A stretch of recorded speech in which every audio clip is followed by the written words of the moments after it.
মানবতার মহান মুক্তির দূত, সর্বকালের সর্বশ্রেষ্ঠ মহামানব হজরত মুহাম্মদ সাল্লাল্লাহু আলাইহি সাল্লামকে আল্লাহ সুবহানাহু ওয়া তাআলা বিশ্ববাসীর জন্য রহমত স্বরূপ পৃথিবীতে পাঠিয়েছেন। আল্লাহ তাআলা পবিত্র কোরআনে বলেছেন, তোমাদের জন্য রাসূলের জীবনের মধ্যে রয়েছে উত্তম আদর্শ। তার প্রতিটি কথা, কাজ, অনুমোদন, নির্দেশনা, আদেশ, নিষেধ ও উপদেশ গোটা মানব জাতির জন্য দুনিয়া ও আখিরাতের কল্যাণের বার্তাবাহী। হজরত মুহাম্মদ রাসূল সাল্লাল্লাহু আলাইহি সাল্লাম সর্বকালের সব যুগের সেরা আদর্শ। কুরআনুল কারীমে মহান আল্লাহ সুবহানাহু ওয়া তাআলা ঘোষণা করেন, আমি আপনাকে বিশ্ববাসীর জন্য রহমত স্বরূপ পাঠিয়েছি। সূরা আম্বিয়া। আল্লাহর প্রিয় নবী হজরত মুহাম্মদ রাসূলুল্লাহ সাল্লাল্লাহু আলাইহি সাল্লামের সমস্ত কথা, কাজ ছিল শান্তি, শৃঙ্খলা, নিরাপত্তা ও আন্তরিকতায় পরিপূর্ণ।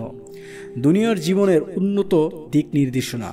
তার অসংখ্য আদর্শের মধ্যে জীবন ঘনিষ্ঠ আমরা 20টি আদর্শ তুলে ধরতে চেষ্টা করব ইনশাআল্লাহ। 1. সালাম দেয়া। 2. আল্লাহকে বেশি বেশি স্মরণ করা। 3. তাহাজ্জুদ নামাজ আদায় করা। 4. নামাজ পড়া। 5. নীরবতা পালন করা। 6. কম হাসা। 7. মুচকি হাসি। 8. প্রতিশোধ পরায়ণ না হওয়া। 9. আঘাত না করা। 10. শিশুদের স্নেহ করা। 11. পরিবারের সঙ্গে কোমল আচরণ বজায় রাখা। 12. রোজা পালন করা। 13. মেসওয়াক করা। 14. মিথ্যা পরিহার করা। 15.